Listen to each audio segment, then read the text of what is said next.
Halo Sobat Cek Fakta, kembali lagi bersama kami yang selalu menghadirkan informasi terbaru, analisis mendalam, dan perspektif menyeluruh seputar sepak bola Asia dan ASEAN. Dan kali ini kita akan membahas perjalanan Malaysia atau Harimau Malaya di kualifikasi Piala Asia 2027, khususnya duel penting melawan Laos yang akan digelar pada Selasa, 14 Oktober tahun 2025 di Stadion Bukit Jalil. Sebuah laga yang memiliki banyak makna strategis, psikologis, dan administrasi bagi tim, mengingat sebelumnya Malaysia menghadapi badai konflik besar terkait 7 pemain naturalisasi mereka yang dipermasalahkan keabsahannya oleh FIFA, hingga akhirnya Federasi Sepak Bola Dunia menjatuhkan sanksi berupa larangan menurunkan para pemain tersebut, yang secara otomatis memaksa tim untuk menyesuaikan kembali strategi dan mengandalkan nama-nama yang sebelumnya tersisih, sebuah tantangan yang cukup signifikan karena kekuatan tim sempat meningkat drastis berkat tambahan pemain asing tersebut. Namun beruntung pada pertemuan pertama melawan Laos pada 9 Oktober tahun 2025. Malaysia mampu menuntaskan pertandingan dengan kemenangan telak 0-3 melalui penampilan pemain-pemain yang biasanya tidak menjadi andalan seperti Nazmi Faiz, Fazal Afiq, dan Syahrul Saad, sebuah kemenangan yang membuktikan bahwa tim tetap memiliki mental tangguh meski menghadapi tekanan administrasi, polemik, dan isu terkait naturalisasi dan memasuki laga kedua. Seluruh elemen tim termasuk pelatih Peter Klamovski, staf teknis, pemain senior, dan pemain muda dituntut untuk tampil optimal, menjaga fokus, dan membuktikan bahwa isu non-teknis tidak mengganggu misi utama yakni meraih kemenangan besar yang juga menjadi upaya menjaga peluang Malaysia tetap hidup dalam klasemen grup karena hanya juara grup yang berhak lolos ke Piala Asia 2027.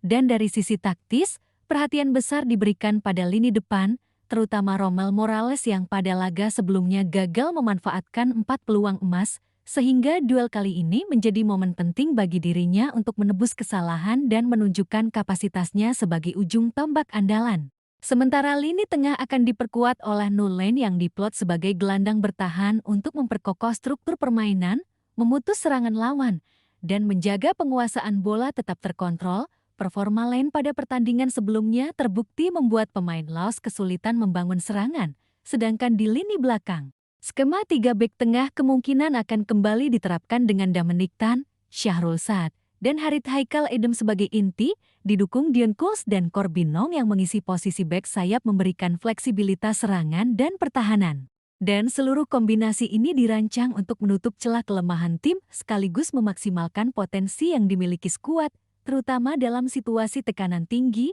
serta memastikan konsistensi performa dalam menghadapi skema serangan balik dan taktik lawan. Dan kemenangan atas Laos kali ini bukan sekadar soal angka di papan skor, tetapi juga menjadi indikator kekuatan mental dan kapasitas tim untuk menghadapi tekanan eksternal termasuk sorotan media, opini publik, dan ekspektasi tinggi dari federasi serta penggemar, serta menjadi tolok ukur kemampuan tim menghadapi laga-laga berikutnya, di mana setiap gol, distribusi bola, penyelesaian akhir, dan koordinasi antar lini menjadi faktor krusial. Selain itu, kemenangan besar juga diharapkan memberikan sinyal kepada tim lain di grup bahwa Malaysia tetap menjadi kekuatan serius yang mampu bangkit dari badai konflik, sekaligus menjaga motivasi pemain muda untuk terus berkembang dan menunjukkan kapasitas mereka di panggung internasional. Dan pada aspek psikologis, pelatih Peter Klamovski memiliki peran penting dalam menjaga mental tim, memanfaatkan pengalaman,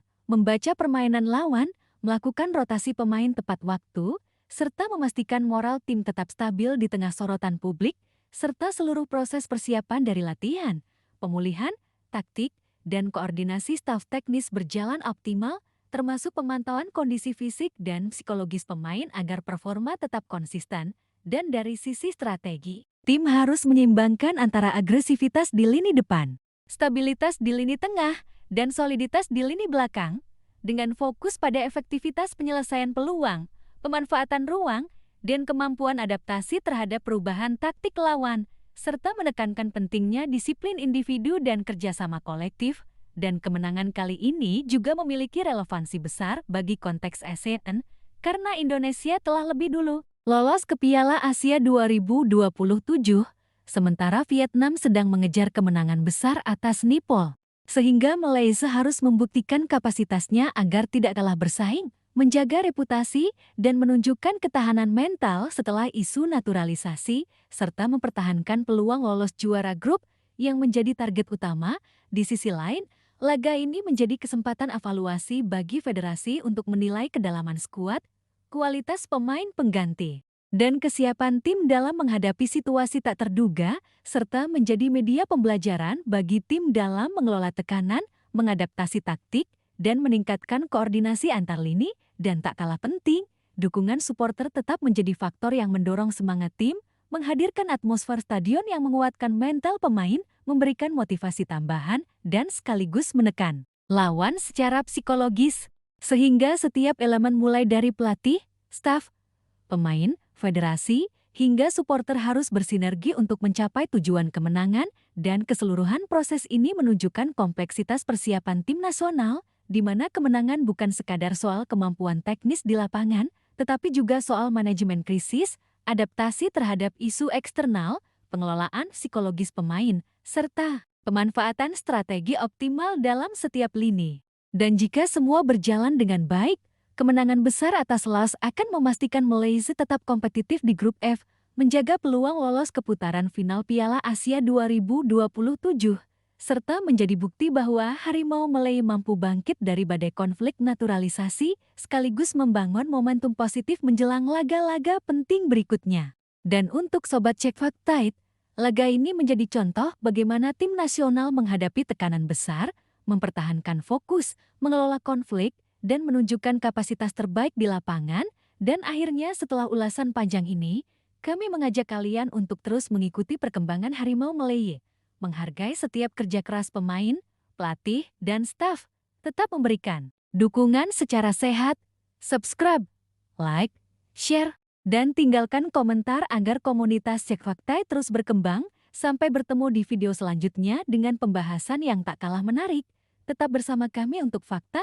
analisis, dan informasi jernih seputar sepak bola. Salam hormat dari Cek Fakta.